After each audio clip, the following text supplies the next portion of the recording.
اس بات پر کنفیوز ہے کہ ان کا اس دنیا میں آنے کا مقصد کیا ہے، کہ ہم کون ہیں، ہماری ذات کیا ہے، ہمارا تعلق اس ذات سے کیا ہے جس نے ہمیں بنایا، اس بنانے والے نے ہمیں کیوں بنایا، ہمارا اس دنیا میں مقصد کیا ہے۔ اگر مقصد کو جان لیا ہے تو کیا اس پر عمل پیرا ہے؟ ابھی تک کائنات کو سمجھا نہیں جا سکا، اور اسی طرح ذات کا بھی احاطہ نہیں کیا جا سکا۔ جیسے کسی مشین کے ریموٹ کنٹرول میں اس کا کوئی پرزہ یہ نہیں بتا سکتا کہ اسے کس نے بنایا ہے اور اس کا بنانے والا اس سے کیا تعلق رکھتا ہے، اسی طرح انسان بھی اپنے خالق کا احاطہ نہیں کر سکتا اور اسے لفظوں میں بیان کرنے سے قاصر ہے۔ البتہ اس ذات کو اس کی نشانیوں سے جانا جا سکتا ہے۔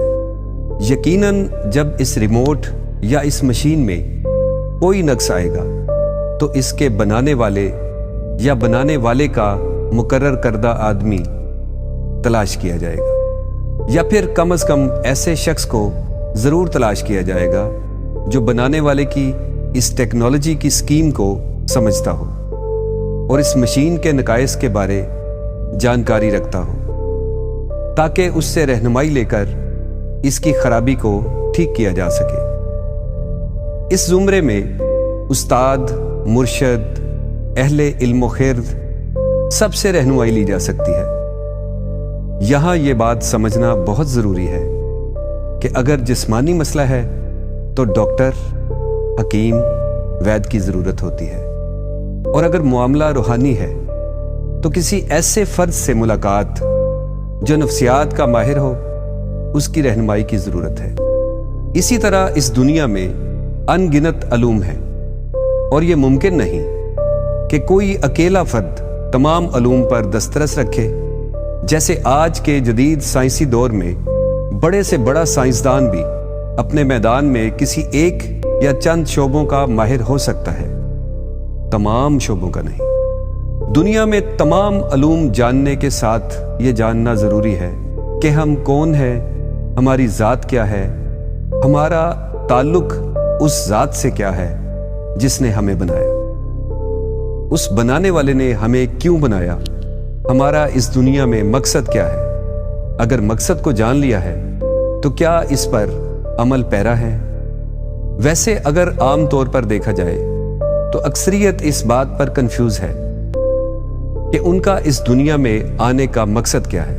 جس کو اتفاقاً جو کام ملتا ہے وہ اسی کو پورا کرتا چلا جا رہا ہے، چاہے وہ خود اس کے لیے اور معاشرے کے لیے زہر قاتل ہی کیوں نہ ہو، اس کے لیے بے سکونی کا سامان ہی کیوں نہ ہو۔ اپنی ذات کو جاننا اس ذات کو جاننا ہے جس نے ہمیں تخلیق کیا، کیونکہ اس نے کہا میں نے انسان کو اپنی صورت پر پیدا کیا، اور اگر اس کو جاننا ہے اپنی ذات میں ڈوب کر اپنی زندگی کا سراغ ملتا ہے۔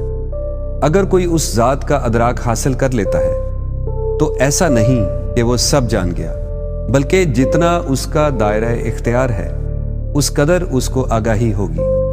مثال کے طور پر پورے باغ میں سے آپ کی مٹھی میں اتنے ہی پتے آ سکتے ہیں جتنا آپ کے ہاتھ کا سائز ہے۔ اس کے علاوہ ایک اور مثال دیتے ہیں۔ جیسے سائنسی طور پر کہا جاتا ہے کہ انسان کے جسم میں 50 ٹریلین سیلز موجود ہیں، یعنی ہمارے جسم کے 50 ٹریلین حصے ہیں، اور ہر حصہ، ہر باڈی سیل اپنی علیحدہ علیحدہ انرجی رکھتا ہے اور وہ اس کا مالک ہے۔ ہر ایک سیل اندرونی اور بیرونی ماحول سے متاثر ہو کر عمل یا رد عمل کا اظہار کرتا ہے۔ اسی طرح سے ہر سیل اس پوری کائنات سے جڑا ہے۔